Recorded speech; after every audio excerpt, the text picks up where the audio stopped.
हरे कृष्ण कृष्ण कृष्ण हरे हरे, हरे राम राम राम हरे हरे। श्री बृहद भागवतामृतम द्वितीय खंड प्रथम अध्याय। हम लोग सुन रहे थे महाप्रसाद की महिमा। श्री सनातन गोस्वामी पाद जी ने टीका में बड़े सुंदर रूप से बताया कि जिसके स्पर्श से महा अपवित्र भी पवित्र हो जाते हैं, फिर उसमें स्पर्श दोष कहाँ से आ सकता है। अर्थात अगर चांडाल महाप्रसाद को स्पर्श कर दे तो चांडाल पवित्र हो जाएगा, महाप्रसाद अपवित्र नहीं होगा। महाप्रसाद तो चिन्मय वस्तु है। भगवान के स्पर्श से कोई वस्तु पवित्र होगी कि किसी अपवित्र वस्तु के स्पर्श से भगवान अपवित्र हो जाएंगे? बताओ। भगवान के स्पर्श से कितनी भी अपवित्र वस्तु क्यों न हो, वो सब भी पवित्र हो जाती है। जैसे हिरण्यकश्यप को भी भगवान ने वध कर दिया, लेकिन वध करने के पश्चात भी वो पवित्र हो गया, उसके सारे पाप नष्ट हो गए। तो महाप्रसाद भी उसी प्रकार से चिन्मय है और उनकी शक्ति भी उसी प्रकार से है। और गरुड़ पुराण में बताया कि जो लोग भगवान को प्राप्त करने के लिए, मोक्ष की इच्छा के लिए चांद्रायण व्रत कर रहे हैं और दूसरे दूसरे व्रत भी कर रहे हैं, उन सबको उस व्रत को छोड़कर भी अगर महाप्रसाद आ जाए तो महाप्रसाद को ग्रहण कर लेना चाहिए। अहो तत्क्षेत्र महात्म्यम गर्दभो अपि चतुर्भुजा यत्र प्रवेश मात्रेण न कस्यापि पुनर्भवः। क्या अद्भुत महिमा बता रहे जगन्नाथपुरी धाम की। अहो आश्चर्य की बात है। तत्क्षेत्र महात्म्यम, उस क्षेत्र की महिमा का हम क्या वर्णन करें। क्यों? गर्दभो अपि चतुर्भुजा, जिस क्षेत्र में प्रवेश करने से गधे का भी चतुर्भुज स्वरूप हो जाता है। यत्र प्रवेश मात्रेण कस्यापि पुनर्भव, अतः जो कोई भी उस क्षेत्र में प्रवेश करता है उसे पुनः जन्म ग्रहण नहीं करना पड़ता। अभी धाम की महिमा तो अपनी जगह सत्य ही है, लेकिन हम लोगों के ऊपर फिर भी प्रभाव नहीं पड़ रहा है। इसका क्या कारण है? इसको उसी प्रकार से समझना चाहिए जैसे राधा कुंड के लिए बताया गया है कि सकृदपि, एक बार भी अगर कोई राधा कुंड में स्नान कर लेता है तो प्रेम प्राप्त हो जाता है। तो श्रील भक्ति वल्लभ तीर्थ गोस्वामी महाराज जी कहते हैं राधा कुंड में प्रवेश कर सकते हैं हम। राधा कुंड चिन्मय है, उस चिन्मय जल को क्या हम स्पर्श कर सकते हैं? अगर स्पर्श हुआ तो फिर प्रेम भी हो जाएगा। अर्थात यहाँ उसी प्रकार से समझना चाहिए। धाम के तीन प्रकाश हैं, प्रकट, अप्रकट और दृश्यमान प्रकाश। तो हम लोग दृश्यमान प्रकाश में ही प्रवेश कर रहे हैं, वास्तव में धाम में प्रवेश नहीं कर पा रहे। क्योंकि धाम में प्रवेश करने से अगर गधे ने भी प्रवेश किया तो वो भी चतुर्भुज हो जाएगा, और जो भी कोई पापी कितना भी क्यों न हो, अगर धाम में प्रवेश करेगा तो उसको पुनः जन्म ग्रहण नहीं करना पड़ेगा। किंतु हमारा भी प्रवेश हो नहीं रहा है, यह मुख्य बात है। गुरुजी भी ये बात कहते थे कि मथुरा में तो इतनी महिमा बताई है और नवद्वीप की सबसे ज्यादा महिमा बताई है, फिर भी मथुरा में चाकू लेकर के लोगों को लूटने वाला है, वो क्या चतुर्भुज है? साधुओं को भी गालियां देते हैं, ये सब चतुर्भुज हैं? उल्टा ही अपराधी हैं। तो इसलिए जो भी शास्त्र में बातें बताई गई हैं, शास्त्र में धाम की महिमा वो अपनी जगह बिल्कुल ठीक ही है, लेकिन उसमें विचार भी होते हैं, सब जगह पर ही विचार है। जगन्नाथ जी के प्रसाद की महिमा की बात तो दूर रहे, उस पुरुषोत्तम क्षेत्र की महिमा भी अत्यंत अद्भुत है। पर जगन्नाथ जी का प्रसाद तो साक्षात भगवान ने ग्रहण किया, उसकी तो बात छोड़ दो। भगवान जहाँ पर उस क्षेत्र में रहते हैं वहाँ के आसपास की बात बता रहे हैं। अहो आश्चर्य है, उस क्षेत्र में प्रवेश करने से गधे जैसे निकृष्ट पशु भी चतुर्भुज होकर भगवान के समान रूप वाले, मतलब उनको सारूप्य मुक्ति मिल जाती। भगवान के समान मतलब सारूप्य। 4 प्रकार की वैकुंठ की मुक्ति होती है, सालोक्य, साष्टी, सारूप्य, सामीप्य। सारूप्य मतलब होता है भगवान के समान चतुर्भुज, जैसे जय विजय इत्यादि का होता है चतुर्भुज रूप। साष्टी अर्थात होता है भगवान के समान दिव्य शक्तियां प्राप्त हो जाना, वैभव। सारूप्य, सालोक्य, भगवान का लोक प्राप्त हो जाना। और सामीप्य अर्थात भगवान के समान, भगवान के पास में सेवा प्राप्त होना, इसको सामीप्य कहते हैं। ब्रह्म पुराण में ब्रह्मा जी ने कहा है, अहो क्षेत्रस्य महात्मम समन्तात् 10 योजनम दिविष्ठा यत्र पश्यन्ति सर्वानेव चतुर्भुजान। पुरुषोत्तम क्षेत्र की क्या अधिक अद्भुत महिमा है, जहां समन्तात् 10 योजनम, 10 योजन तक व्याप्त क्षेत्र में स्थित जीवों को देवता लोग चतुर्भुज रूप में दर्शन करते हैं। 10 योजन मतलब कितना हो गया? एक योजन में 12 किलोमीटर, 120 किलोमीटर तक, मतलब भुवनेश्वर भी आ गया पूरा। अब देवता लोग चतुर्भुज देख रहे हैं तुमको, पर हम अपने कर्मों के फल से अभी नरक में सड़े हुए हैं। और जो मछलियां मार मार के खा रहे हैं उनको क्या देख रहे हैं भगवान? इसलिए बताए ना, विचार करना पड़ेगा। ये अपराकृत धाम की महिमा बताई गई है, उसके ऊपर जो आवरण है वो माया का है। उस माया के आवरण में हम बैठे हुए हैं। गरुड़ पुराण में श्री वेद व्यास जी ने भी लिखा है, उस क्षेत्र में सभी लोग ही शंख चक्र गदा पद्मधारी हैं, उन्हें दर्शन कर देवता भी पुनः पुनः मोहग्रस्त हो जाती है। ये बिल्कुल झूठ नहीं है। जो पुरुषोत्तम क्षेत्र है, भगवान का धाम है, वो धाम में तो सब चतुर्भुज ही रहेंगे ना। धाम में कोई दूसरा व्यक्ति प्रवेश ही कैसे कर पाएगा? इसलिए जो गधा भी अगर धाम में प्रवेश करेगा तो वो चतुर्भुज होकर ही तभी तो प्रवेश करेगा। लेकिन ये किस धाम की बात करी गई है? अब प्राकृत जो भगवान का धाम है, जहां पर भगवान रह रहे हैं, वहां पर साक्षात जगन्नाथ जी वास करते हैं। लेकिन माया के आवरण के लिए ऐसा नहीं है। माया के आवरण में हम बद्ध जीव अपने अपने कर्मों के फल भोग रहे हैं। धाम में रहने से, क्योंकि उसी स्थान पर धाम भी है, इसलिए हमारी सुकृतियां होती है। धाम वास का फल मिलता है हमको, भक्ति होती है, भक्ति उन्मुखी सुकृति हो रही है।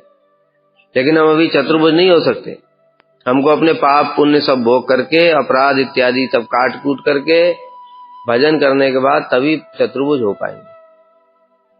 जिनको चतुर्भुज होना है वो, और जिनको द्विभुज होना है, नंद नंदन के पास में जाना है, वो वृंदावन में रह करके भजन करेंगे।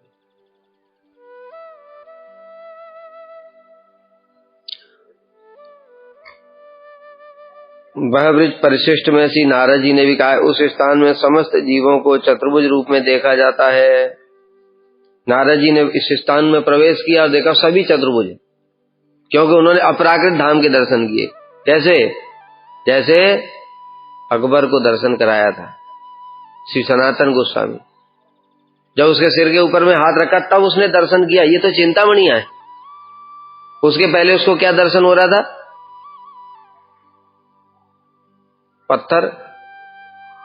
पत्थर का कोना टूट गया है सीढ़ियों का। तो अकबर चतुर्भुज थोड़ी था। जहां पर जो उसको दिखाई दे रहा है वो चतुर्भुज नहीं है, लेकिन जब उसको दिखाया गया वो दिव्य था। इसलिए हम लोग अपराकृत धाम के दर्शन नहीं कर पा रहे, और हम लोग अपराकृत धाम में रह भी नहीं पा रहे। अपराकृत धाम की तो बड़ी महिमा, वहां तो प्रेम के बिना आदमी रह ही नहीं पाएगा। उसमें प्रवेश करने के लिए प्रेम होना अत्यंत आवश्यक है। जैसा कि बताया, रूप गोस्वामी ने लिखा, एक बार राधा कुंड में स्नान करने मात्र से प्रेमामृता प्लावना, प्रेम प्राप्त हो जाता है। और हम राधा कुंड में स्नान करते हैं, मेरी आंखों के सामने एक आदमी डूब रहा था, तो प्रेम मिल रहा था उसको? अगर प्रेम मिले तो हम तो 100 बार डूबने के लिए तैयार हैं। अब पता चला डूब के मर गया, फिर भूत बन गया वहीं, दूसरों भी घुस रहे हैं उसमें, तो उनको भी पकड़ पकड़ करके मार रहा है। ऐसा प्रेम नहीं चाहिए हमको। ठीक है, इसलिए अधिकार की बात है, वो चिन्मय है राधा कुंड का जल, लेकिन उसको दर्शन नहीं होगा। जिनको दर्शन हुआ, नारद जी तो चिन्मय है इसलिए उनको दर्शन हुआ, वो अपराकृत धाम का दर्शन किया, और अपराकृत धाम में सभी जीव चतुर्भुज हैं, शंख चक्र गदा पद्म धारण करने वाले।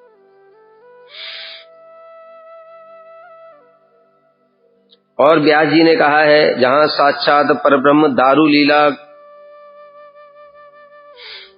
करते हुए विराजमान है, उस क्षेत्र के स्पर्श मात्र से सभी जीव उसी क्षण मोक्ष प्राप्त करते हैं और उनका पुनर्जन्म। जहां साक्षात परब्रह्म कृष्ण जगन्नाथ जी दारू ब्रह्म के रूप में विराजमान हैं और उनका पुनर्जन्म नहीं होता, उस क्षेत्र के स्पर्श मात्र से जीव का पुनर्जन्म नहीं होता। सैकड़ों जन्म के दुराचारी व्यक्ति भी उस क्षेत्र के स्पर्श मात्र से विष्णु के समान पूजनीय हो जाते हैं। प्रफुल्ल पुंडरीकाक्षो तस्मिन् एव इच्छते जने फलम स्याद एवं श्रोसम आश्चर्यम पूर्वम अश्रुतम। एक और भी अद्भुत पूर्वम अश्रुतम, जो पहले सुनी नहीं गई ऐसी आश्चर्यपूर्ण बात सुनो, वो ये है कि प्रफुल्ल पुंडरीकाक्षो, उन प्रफुल्ल कमल नेत्र वाले पुंडरीकाक्ष भगवान का दर्शन करने मात्र से जन फलम स्यादम, जीवन सफल हो जाता है। अब बताए ना प्रफुल्ल नेत्र, यहाँ पर वर्णन है प्रफुल्ल नेत्र का। हमको कैसा नेत्र दिखाई दे रहा है? गोल गोल नेत्र। प्रफुल्ल नेत्र कहाँ दिखाई दे रहा है? नेत्र भी क्या है, हमको तो ऐसे दिखाई दे रहा है कि वो लकड़ी के ऊपर में डिजाइन बना दी, नेत्र दिखाई दे रहा है। ये हमको नेत्र जैसा दिखाई दे रहा है, तो दिखाई दे रहा है कि लकड़ी के ऊपर में कारीगरी करी गई है, उसको गड्ढे बना करके उसके ऊपर गोल गोल पेंट कर दिया है, यही दिखाई दे रहा है। तो जो अगर शुद्ध भक्त होगा हम में से, उसको पूरा प्रफुल्ल नेत्र दिख रहा होगा, पर वो छुपा रहा है, बताएगा नहीं, वो प्रकाशित नहीं करेगा, नहीं तो सब उसके चरणों में गिर पड़ेंगे भी।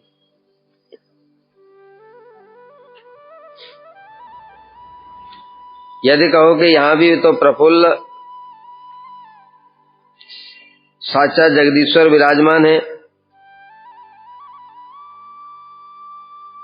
कहां पर? जहां पर गोप कुमार अभी हैं, वहां पर कह रहे हैं कि यहां पर भी तो जगदीश्वर है। ये जो सामने जो ठाकुर जी की सेवा करते हैं गोप कुमार जी, वो भी तो जगदीश्वर विराजमान है। कहते हैं कि वहां ये बात तो ठीक है, किंतु पुरुषोत्तम क्षेत्र में विराजित प्रफुल्ल अर्थात पूर्ण विकसित कमल लोचन नेत्र युक्त जगदीश्वर के दर्शन मात्र से जीव के अनंत प्रकार के ताप दूर हो जाते हैं। कहते हैं वहां का बड़ा वैशिष्ट है, क्योंकि वहां पर जगन्नाथ जी सब समय आनंद में निमग्न रह करके मधुर मधुर लीलाएं करते हैं। वहां पर भी जगदीश्वर है जहां गोप कुमार सेवा, पर वो कैसे वाले हैं? जैसे बैकुंठ वाले। उनको ज्यादा भक्तों से आदान प्रदान नहीं होता भावों का। जैसा कल भी हम लोगों ने सुना था, जगन्नाथ जी कितनी लीलाएं करते हैं भक्तों के साथ में, कुछ ना कुछ करते ही रहते हैं। भक्तों के साथ में उनका बड़ा विशेष संबंध है, ऐसा सब विग्रहों का नहीं है। इसलिए कह रहे हैं उस पुरुषोत्तम क्षेत्र में विशेष वैशिष्ट है। पूर्ण विकसित कमल लोचन युक्त जगदीश्वर के दर्शन मात्र से जीवों के अनंत प्रकार के ताप दूर हो जाते हैं। उनके अत्यधिक सौंदर्य माधुर्य के संबंध में भी सुना जाता है।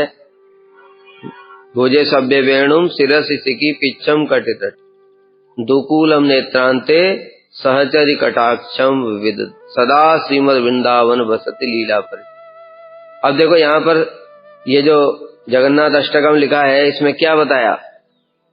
भुजे सभ्य वेणुम, उनके हाथ में वेणु विराजमान है। द्वारका में कभी भी वेणु विराजमान नहीं होती, इसलिए ये सब बातों को बुद्धि से समझना संभव नहीं है। ये सब अपराकृत बातें हैं, इसलिए इन सब बातों को पढ़ करके कभी खींचातानी नहीं करना कि गधा भी चतुर्भुज हो गया। यहां तो हम देख रहे हैं गधा चतुर्भुज नहीं हो रहा है। ठीक है, भुजे सभ्य वेणुम, हाथों में वेणु विराजमान है। ये किसको दर्शन हुआ? केवल महाप्रभु को दर्शन। तुम्ही साक्षात ब्रजेंद्र नंदन, विग्रह नहीं तुम्ही साक्षात, प्रतिमा नहीं तुम्ही साक्षात ब्रजेंद्र नंदन। साक्षात ब्रजेंद्र नंदन है तो उनके हाथ में वेणु भी दिखेगी, लेकिन बाकी किसी को नहीं दिखाई देगी। यथा योग्य अधिकार के अनुसार नारद जी को वेणु नहीं दिखाई देगी। नारद जी को चतुर्भुज दिखाई देंगे, द्विभुज दिखाई देंगे। जगन्नाथ जी जैसे द्वारका में रहते कभी द्विभुज होते हैं, कभी चतुर्भुज होते हैं। कृष्ण पुरुषोत्तम क्षेत्र में जो कृष्ण है वो द्वारकाधीश है, तो कभी द्विभुज होते हैं, कभी चतुर्भुज होते हैं। लेकिन भाव नेत्रों से महाप्रभु राधा जी के भाव में उनको साक्षात ब्रजेंद्र नंदन श्याम सुंदर दिखाई देते हैं। बराहा पीठम, क्या वो है ना, भुजे सभ्य वेणु शिरसी सिकी पिच्छम कटकट। सिकी पिच्छम, सिर के ऊपर में मोर पंख विराजमान है, ऐसा उनको दर्शन हो रहा है महाप्रभु को। लेकिन द्वारका में मोर पंख धारण नहीं करते, द्वारका में मुकुट धारण करते हैं। द्वारका में वेणु धारण नहीं करते, सुदर्शन चक्र धारण करते, शंख चक्र गदा पद्म भी धारण कर लेते। तो इस प्रकार से कभी द्विभुज होते हैं, कभी चतुर्भुज होते हैं। द्वारका का यही स्वरूप है। किंतु जो भक्त हैं विशेष, उनको दर्शन होते हैं इस रूप में, ब्रजेंद्र नंदन के रूप में। रस विचार की बात है ये। जिनको रस विचार पता ही नहीं, उनके लिए कोई समस्या नहीं है, उनके लिए सब एक है।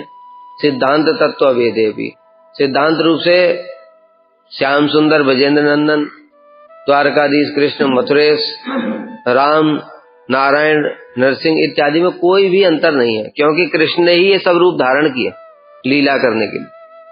केशव दीता नरहरि रूप, केशव दीता राम शरीरा, केशव दीता कूर्म शरीरा, तो सब कृष्ण ने ही धारण किए, इसलिए सब कृष्ण ही है। लेकिन जो रस विचार को जानना चाहते हैं उनको समझना पड़ेगा। इसलिए जो द्वारकाधीश है उनको मोर पंख इत्यादि नहीं लगाना चाहिए। राम जी को भी लगा देते कोई लोग, नरसिंह देव को भी लगा देते हैं। वो मोर पंख बड़ा विशेष है, वो साधारण नहीं है, वो मधुर रस का परिचायक है। जब गोपियों के साथ में रास लीला इत्यादि करते हैं, ऐसे कृष्ण के लिए है वो। और रस विचार है तो फिर ऐसा है, नहीं है तो तत्व विचार करोगे तो फिर किसी के ऊपर भी लगा दो, ये तो कृष्ण ही है, सब कृष्ण ही है।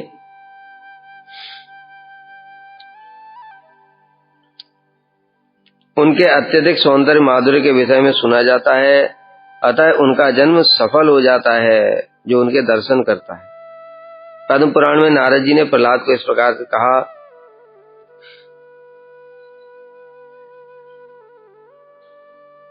क्या कहा?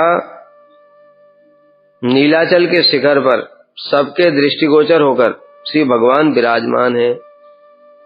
नीलाचल क्षेत्र में नील पर्वत के ऊपर भगवान स्वयं विराजमान हैं, सबके दृष्टिगोचर होकर, अर्थात सबको दर्शन दे रहे हैं। किंतु सबको दर्शन दे रहे हैं किस रूप में? दारू ब्रह्म के रूप में दे रहे हैं। ठीक है, साक्षात रूप में किसको दर्शन होगा? जो शुद्ध भक्त है। अभी बताएंगे गोप कुमार को हुआ, लेकिन हमको वही दारू ब्रह्म के रूप में ही दिखाई देगा, हमसे बात भी नहीं करेंगे। अथवा दर्शन की बात तो दूर है, जो मनुष्य एक बार भी उन परमात्मा रूपी भगवान का दर्शन करता है, अथवा दर्शन की बात दूर है, उनका नाम श्रवण कर किसी भी उपाय से उनको हृदयंगम करता, अर्थात दूर से ही सुन लिया आप जगन्नाथपुरी में जगन्नाथ जी विराजमान है और हृदयंगम कर लिया, प्रभु कब मैं आपके दर्शन कर पाऊंगा, ऐसे करके वह मानव बैकुंठ को जाता है, उसी से बैकुंठ को चला जाता है। जब इसी से चला जाता है तो फिर हम लोग दिन रात माला घिस रहे तब भी कुछ नहीं हो रहा है, अपराध भी दूर नहीं हो रहे, भी नाम अपराध ही हो रहा है। ठीक है, इसलिए शास्त्र में विचार भी करना पड़ेगा, अपनी बुद्धि से नहीं होगा। इसलिए गुरु वर्गों से सुनना पड़ेगा शास्त्र, नहीं तो कुछ का कुछ समझ लेंगे, ऐसी बातें पढ़ लेंगे, फिर देखेंगे ऐसा कुछ भी नहीं हो रहा है तो कहेंगे शास्त्र बेकार है, झूठा है, फालतू की बातें लिखी हुई है। होगा कि नहीं होगा? इसलिए शास्त्र पढ़ना पड़ेगा। जाओ भागवत पढ़ो, वैष्णव स्थान। जो अनुभूतिशील वैष्णव है, अनुभूति संपन्न वैष्णव है, उनसे शास्त्र पढ़ने पड़ेंगे। नील माधव के लिए सुनते हैं, नील माधव के विग्रह की यही महिमा थी। जो कोई भी एक बार भी नील माधव के दर्शन करता है वो वैकुंठ को चला जाता है। कौआ जैसा नीच बच्ची, उसके लिए भी आया वर्णन कि वो गिर गया सोते सोते उस कुंड में, रोहिणी कुंड में, और वो चतुर्भुज होके चला गया। किंतु विद्यापति ने तो नील माधव का दर्शन किया, वो तो चतुर्भुज होकर के गए नहीं। इसलिए सारी बातों का एक साथ सामंजस्य करना पड़ेगा। कहीं पर अनर्थग्रस्त अपराधग्रस्त वाली बात आती है, मतलब हमारा अभी अपराकृत धाम में प्रवेश ही नहीं हो रहा है, हम माया के आवरण में ही बैठे हुए हैं।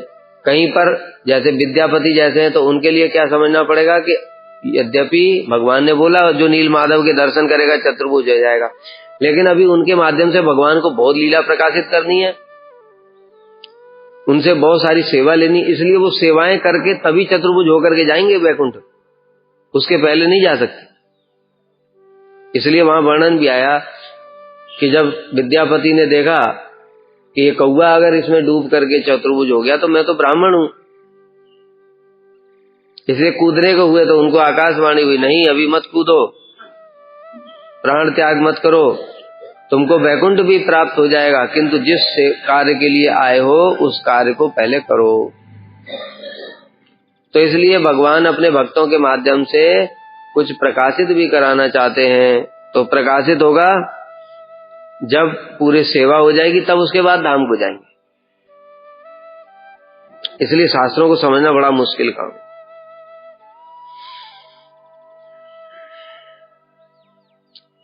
इस प्रकार की महिमा श्रवण करने से मुझे आश्चर्य हुआ। क्यों आश्चर्य हुआ? क्योंकि ऐसी ठाकुर जी की महिमा इससे पहले नहीं सुनी थी। गोप कुमार को भी अभी ज्यादा कुछ शास्त्र ज्ञान नहीं है, एक एक करके धीरे धीरे गोपाल मंत्र के प्रभाव से उनके सामने खुल रहा है रहस्य। पहले शालिग्राम का दर्शन हुआ, उसी को समझ रहे थे यही जगदीश्वर है, उनको नहीं पता था तब चतुर्भुज भी होते हैं। फिर और मंत्र जप किया तो उनको चतुर्भुज दर्शन हुआ। चतुर्भुज के बाद में जब उन्होंने सुना तो ये जगदीश्वर की इतनी महिमा जगन्नाथपुरी में, अहो ऐसी महिमा तो कभी नहीं सुनी। तो इसलिए यह महिमा सुनकर के बड़ा आश्चर्य हुआ। महाप्रसाद की ऐसी महिमा, ठाकुर जी की ऐसी महिमा, बड़ा आश्चर्य हुआ। आश्चर्य का अर्थ है चित्त में चमत्कार उत्पन्न करने वाला विशेष भाव। आश्चर्य का मतलब क्या होता है? अचानक से कोई घटना घट जाए जो हमने कभी कल्पना भी नहीं करी। तो इसी प्रकार से गोप कुमार ने कभी कल्पना भी नहीं की थी कि भगवान के विग्रह की इतनी महिमा है, जगदीश्वर की। इसलिए जब पहली बार सुना तो उनके हृदय में चमत्कार उत्पन्न हुआ। तात्पर्य यह है कि यद्यपि ये विष्णु मूर्ति और वे जगन्नाथ दोनों ही भगवान है। अब देखो यहाँ पर फिर से स्पष्ट बताया सिद्धांत तत्व वेदेपि। जहां गोप कुमार जी सेवा कर रहे चतुर्भुज रूप वाली ठाकुर जी की, वो और ये जगन्नाथ जी दोनों में कोई भेद नहीं है, लेकिन तारतम्य है। प्रथम खंड में भी ये तारतम्य ही दिखाया गया, सिद्धांत रूप से किसी में भेद नहीं है। प्रथम खंड में दिखाया गया कि जो ब्राह्मण था वो शालिग्राम की सेवा करता था, वो शालिग्राम भी भगवान है। फिर वो दक्षिण देश में राजा के यहाँ गए नारद जी, वो चतुर्भुज विग्रह की सेवा करते थे। फिर स्वर्ग में गए उपेंद्र के पास में, सब एक ही तत्व है, लेकिन एक ही तत्व होने पर वैशिष्ट है। शालिग्राम उनके हाथ पैर नहीं है तो सेवा भी वैसी होगी। चतुर्भुज जो विग्रह हैं उसमें हाथ पैर हैं, इसलिए वो उनको श्रृंगार अलंकार सब ठाकुर जी के समान ही करना पड़ेगा, लेकिन वो बात नहीं करते। स्वर्ग में गए नारद जी, वहां पर उपेंद्र बने हुए वामन देव भगवान, बात करते हैं, वो साक्षात ग्रहण भी करते हैं। जो विग्रह रूप में जो ग्रहण भी कर रहे हैं हमको दिखता नहीं है, बात भी नहीं करते, लेकिन जब वामन देव हैं इंद्र के छोटे भाई, तो वो सब बात भी करते हैं और ग्रहण करते हुए दिखाई भी देता है कि हाँ ठाकुर जी खा रहे हैं। और उसके ऊपर यज्ञ पुरुष के रूप में ब्रह्मा जी के लोक में, वहां पर सहस्र शीर्षा पुरुष रूप में विराजमान है। ब्रह्मा जी उनकी स्तुतियां करते हैं, लक्ष्मी जी उनके चरण दबाती हैं, ये सब भी दर्शन होता है। ऐसे करके फिर बैकुंठ में नारायण, फिर अयोध्या में राम जी, और उसके बाद में फिर द्वारका में कृष्ण, ऐसे करके तारतम्य है भगवान का। तारतम्य सब एक साथ चलेगा। भगवान के विग्रह का तारतम्य मतलब भगवान का जो स्वरूप है उसका तारतम्य, उसके अनुसार ही भक्तों का भी तारतम्य होगा, उसके अनुसार ही भक्ति का भी तारतम्य होगा। भक्तों का तारतम्य मतलब जो शालिग्राम की सेवा कर रहा है ब्राह्मण, उसकी अपेक्षा जो ठाकुर जी के विग्रह की सेवा कर रहा है उस भक्त का वैशिष्ट अधिक है। तो शालिग्राम में कुछ ज्यादा सेवा ही नहीं होती, गोल गोल शालिग्राम है, उसको पानी डाला, अभिषेक हो गया, खत्म, पोंछ के रख दिया कपड़े से। ठाकुर जी को अभिषेक कराओ एक बार, 3 घंटा लगेगा कम से कम, तो 3 घंटे सेवा करेगा वही उसी अभिषेक में। तो वैशिष्ट है कि नहीं? फिर ठाकुर जी को कपड़े पहनाने पड़ेंगे। शालिग्राम के लिए क्या, एक रुमाल ले लो, ढक दो, बस हो गया। उनको सहन देने के लिए क्या जरूरत है? ठंड में शालिग्राम के लिए क्या जरूरत है? एक छोटा सा जो आता है छोटा सा कंबल का टुकड़ा, बस उसको लेके ढक दिया, खत्म। और विग्रह को अभी शॉल पहनाने में तो 15 मिनट लगेंगे, फिर टोपी भी पहनानी पड़ेगी, फिर उनके हाथ में दस्ताने और पैर में मोजे। तो जो ऐसा कर रहा है उसका वैशिष्ट अधिक है कि नहीं? और चलो ये भी है कि ये फिर ठाकुर जी को खिलाया, कभी जल गया, कभी थोड़ा कच्चा रह गया, जो मर्जी है खिलाए जा रहे विग्रह में। जो साक्षात रहेंगे वो तब फिर अब कच्चा खाएंगे वो, अब साफ साफ मना कर क्या ये नमक नहीं है इसमें, मिर्च ज्यादा कर दिया, ये नहीं खाऊंगा मैं, तो वो फिर वैशिष्ट भी है उसका। होता है कि नहीं होता है? तो इसी प्रकार से समझना चाहिए भगवान के भक्तों का तारतम्य, भक्ति का तारतम्य और श्री विग्रह का तारतम्य एक साथ चलता है, एक साथ चलेगा ये तीनों का। उसकी भक्ति भी अधिक होती है। भक्ति जब अधिक होती है, जितनी भक्ति अधिक बढ़ती जाती उतनी अधिक भगवान सेवा भी ग्रहण करते, उस सेवा का भी तारतम्य वैसे ही होता है।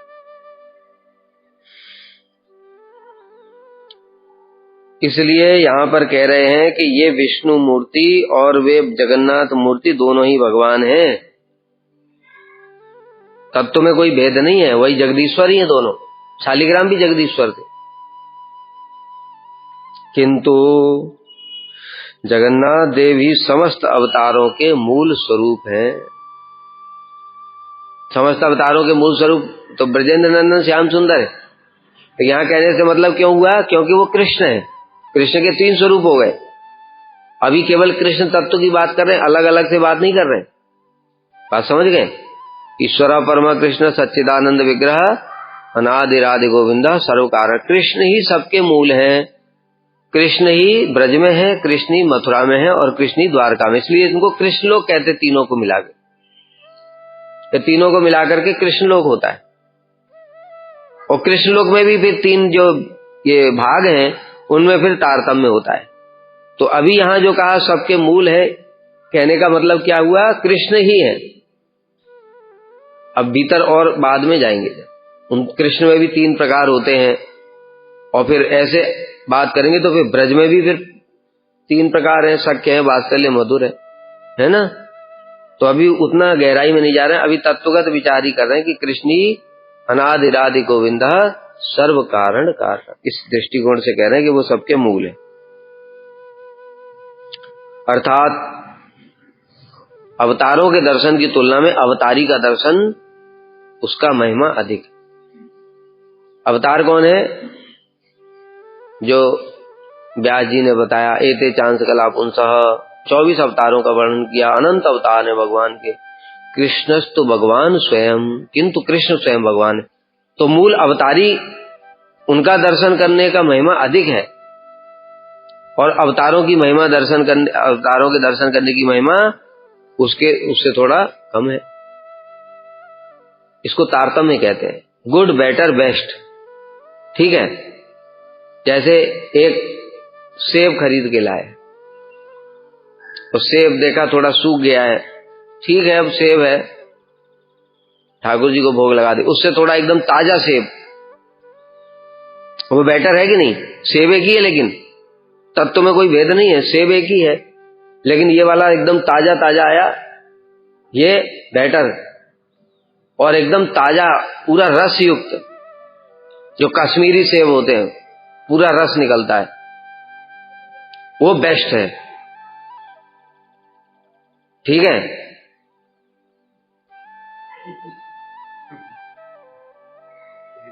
ध्यान से मैं ही चला गया, मुंह में पानी आ गया। अवतारों का तारतम्य तो चला ही गया। तो उसी प्रकार से जो भगवान के अवतार भी हैं, उनका भी इसी प्रकार से तारतम्य होता है, मतलब उनमें कोई भेद नहीं है। किंतु जिस अवतार में भगवान जितनी गुणों को प्रकाशित करते हैं, उस अवतार की महिमा उतनी अधिक होती है। जब कृष्ण रूप में रहते हैं ब्रज में, तब वो अपने समस्त गुणों को प्रकाशित कर देते हैं, इसलिए वो सर्वोत्तम अवतार है। उसमें रूप माधुरी, वेणु माधुरी, लीला माधुरी और प्रेम माधुरी, ये चार होते हैं। ये जगन्नाथ जी में नहीं है, ये चार माधुरियां नहीं है। ठीक है, वो कृष्ण है ब्रज के, उनके अंदर ही है। वो यहां पर रासलीला नहीं करते, यद्यपि 16,108 रानियां हैं उनकी, लेकिन रासलीला संभव नहीं है यहां पर। और फिर राम अवतार में उससे भी कम प्रकाशित करते हैं गुणों को,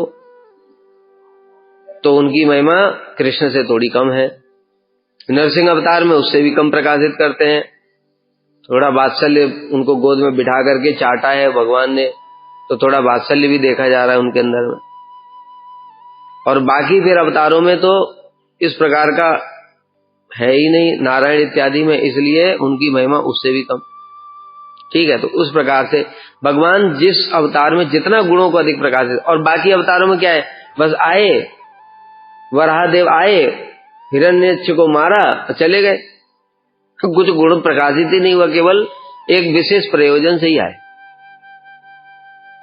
लेकिन जब राम जी आए, विशेष प्रयोजन से आए, लेकिन आने पर भी उन्होंने नरवत लीला भी की, करुण रस का भी आस्वादन कर रहे हैं, विरह भी हो रहा है उनको, नरवत लीला कर रहे हैं, है ना, मनुष्यों के साथ में। तो इस प्रकार से उनका वैशिष्ट अधिक है।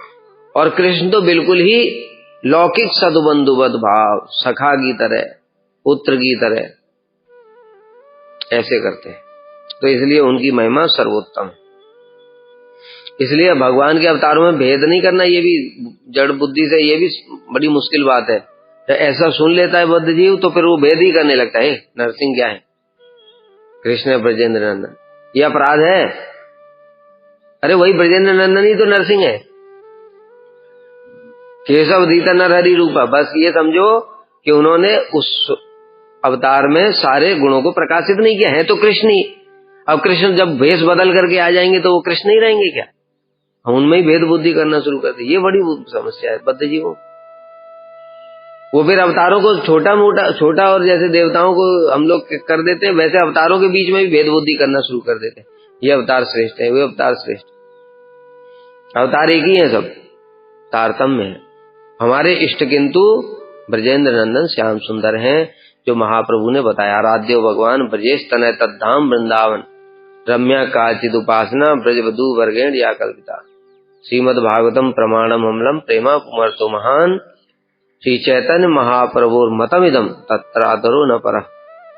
तो हमारे इष्ट जो है वो ब्रजेंद्र नंदन है, उसमें भी राधानाथ, राधिका रमन वो है, तो वो एक अलग बात है, वो सर्वोत्तम है, उनका वैशिष्ट सबसे अधिक है। किंतु कृष्ण के ही अन्य अवतारों में भेद बुद्धि नहीं करनी चाहिए, ये तो कुछ भी नहीं है, ऐसा अपराध हो जाएगा उससे। तो जगन्नाथ जी ही अवतारों के मूल स्वरूप हैं, अर्थात अवतारों के दर्शन की तुलना में अवतारी के दर्शन और उनके स्थान की अधिक महिमा होने के कारण उससे अधिक फल प्राप्त। देखो ये अभी जो बताया बड़ी विशेष बात है, इसको समझो। जैसे बताया अवतारों का तारतम्य है, तो सब चीजों का ही तारतम्य होगा। जो अवतार है, मान लो कूर्मदेव का अब जो पुजारी है, पूजा का जो उनका सेवक है, उसकी जो सेवा है, कूर्मदेव का जो नाम है, कूर्मदेव का जो धाम है, उन सब की अपेक्षा फिर नरसिंह देव का नाम, नरसिंह देव का धाम, नरसिंह देव के परिकर, उनकी महिमा अधिक होगी। उससे भी ज्यादा राम जी की होगी। राम जी का धाम, अयोध्या धाम की महिमा अधिक होगी। अयोध्या के परिकर जो हनुमान जी की महिमा अधिक होगी प्रहलाद से।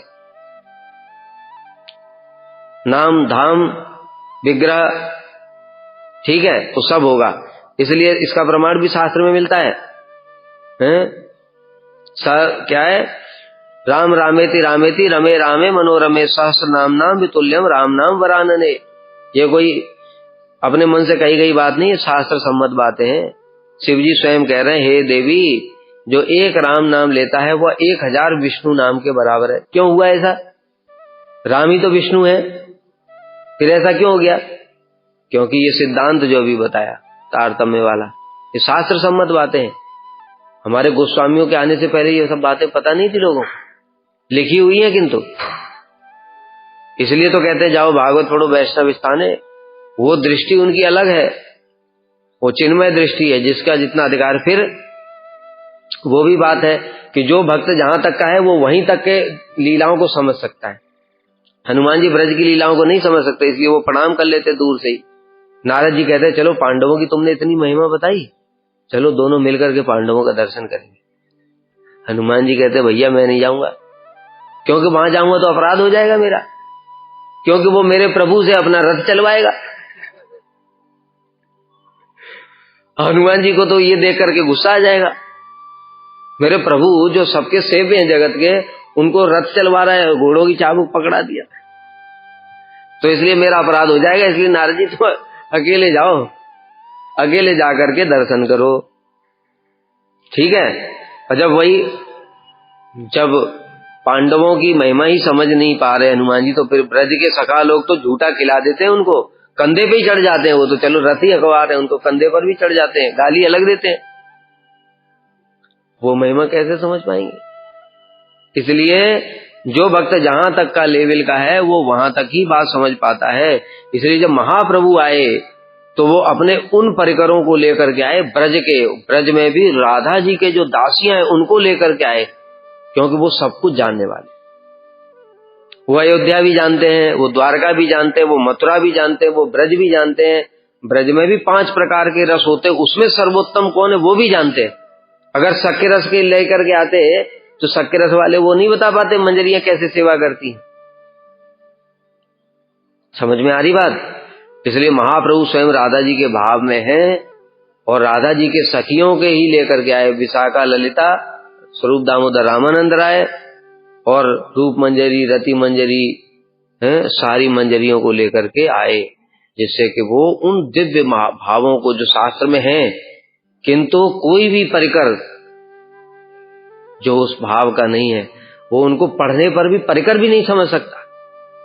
रामानुजाचार्य, निम्बादित्य, विष्णु स्वामी, मध्वाचार्य आए तो सब, लेकिन उन्होंने तो ये प्रकाशित नहीं किया, कर भी नहीं सकते, नहीं कर सकते वो, क्योंकि उनका वो भाव अपना नहीं।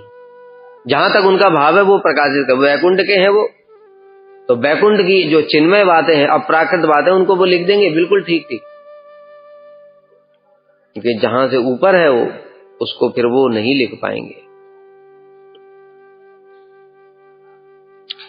इसलिए यहां पर कह रहे हैं कि अवतारी के दर्शन, तो बताया राम नाम एक विष्णु 1000 विष्णु नाम के बराबर। फिर सहस्रनाम पुण्यानाम त्रिरावत्यात्फलम एकावृत्यात्म प्रयच्छति, 3 राम नाम 1 कृष्ण नाम के बराबर। देखो अवतार का तारतम्य बढ़ता जा रहा है। अभी कृष्ण नाम बोला, कृष्ण नाम कहने से वो द्वारकाधीश भी कृष्ण है, मथुरेश भी कृष्ण है, तो तीनों कृष्ण है। लेकिन फिर उसमें भी तारतम्य आएगा, जब द्वारका के कृष्ण है ऐश्वर्य भाव युक्त, इसलिए उस नाम की अपेक्षा, क्योंकि कृष्ण नाम कहने से तो तीनों ही आ गए, मथुरा के भी, द्वारका भी, की ब्रज के भी, तीनों कृष्ण आ गए ना। अब उस नामों की अपेक्षा ऐश्वर्य भाव के जो नाम है, द्वारकाधीश, जगन्नाथ, इनकी अपेक्षा जो मधुर भाव है, राधा रमण, गोपीनाथ, गोविंद, मदन मोहन, इन नामों का वैशिष्ट अधिक है। इसलिए अब ये कृष्ण में भी तो पता नहीं चलेगा कौन से कृष्ण ले रहे हैं हम नाम, इसलिए जो हम लोग जो हरे लेते, हरे माने राधा जी। अब राधा जी के साथ में जो कृष्ण कौन से हैं? गोपीनाथ, राधानाथ कृष्ण है ये। इसलिए इस कृष्ण नाम की, द्वारकाधीश के को बुलाओगे कृष्ण बोल करके, उसकी अपेक्षा जो हरे कृष्ण महामंत्र से कृष्ण को बुलाएगा, ये मधुर हो गया, ये ऐश्वर्य नहीं रहा। इसलिए हमारे जो गुरुवर्ग ने, हमारे गुरुवर्ग क्या, वो तो महाप्रभु ने इस मंत्र को प्रकाशित किया, जप करके गए खुद, मंत्र तो पहले से ही था, लेकिन महाप्रभु ने इसको प्रकाशित किया क्योंकि इसमें माधुर्य है। केवल कृष्ण बोलने से माधुर्य नहीं है, क्योंकि कृष्ण तो द्वारकाधीश भी है, कृष्ण मथुरा नाथ भी हैं, और कृष्ण ब्रज के भी हैं। वात्सल्य यशोदा मैया भी तो कृष्ण बुलाती हैं, लेकिन हमारे कृष्ण यशोदा मैया के कृष्ण नहीं है। इसलिए हमारे दामोदर कौन है? यशोदा दामोदर नहीं, हमारे राधा दामोदर हैं। तो हमारे जो हरे कृष्ण है, हरे मतलब राधा जी, राधा जी के साथ में जो कृष्ण आ गए, तो ये मधुर रस के, मधुर में भी राधानाथ, मधुर में तो गोपियां भी हैं, लेकिन उसमें भी हरे मतलब राधा जी, राधा जी के साथ में जो कृष्ण है कौन से?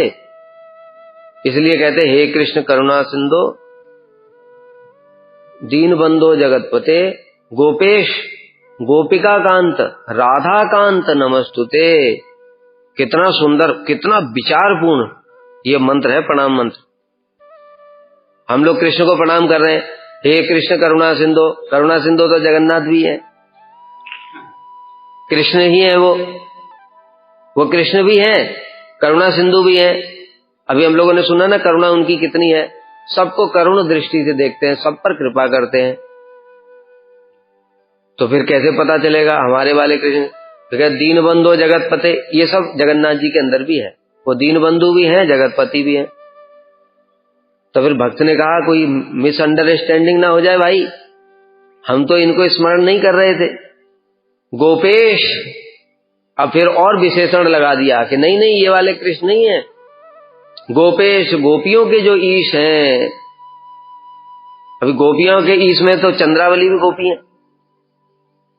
है कि नहीं? गोपी चंद्रावली, चंद्रावली तो फिर कहीं मिसअंडरस्टैंडिंग नहीं।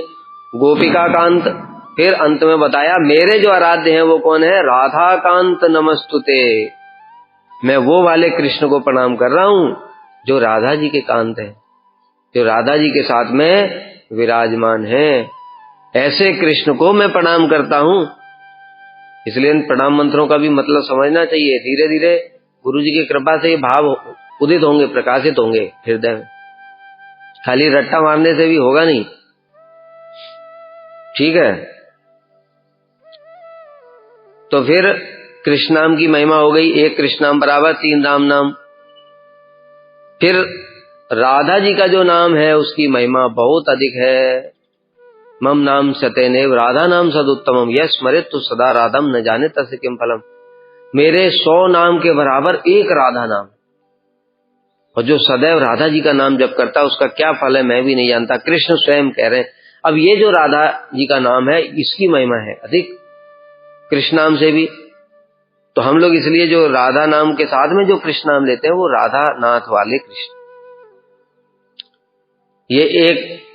अब ये जो कृष्ण नाम है ये एक, वो राम नाम से भी बहुत, 3 राम नाम के बराबर भी नहीं है। ये कृष्ण नाम जो ऐश्वर्य भाव वाला है वो भी 3 राम नाम के बराबर है, लेकिन जो मधुर में जो राधा जी के साथ में जो कृष्ण नाम आया, अब ये बहुत श्रेष्ठ, अब उस 3 राम नाम से भी बहुत श्रेष्ठ हो गया ये।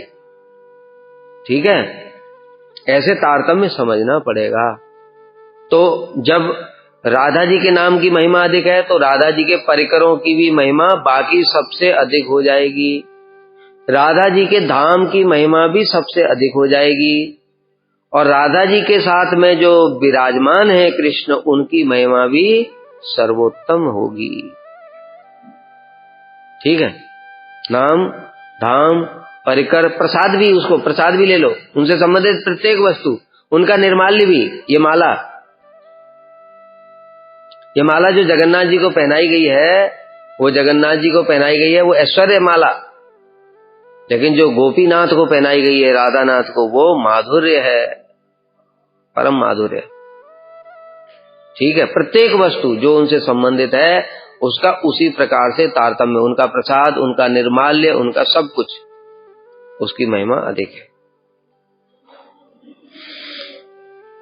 इसलिए अवतारों के दर्शन की तुलना में अवतारी के दर्शन और उनके स्थान की अधिक महिमा होने के कारण उससे अधिक फल प्राप्त होता है। अधिक फल मतलब, अब इससे अधिक फल का मतलब भाई ये अब ये जड़ बुद्धि से, हमने कहा था ना कल, जड़ बुद्धि से जड़त्व आ जाता है।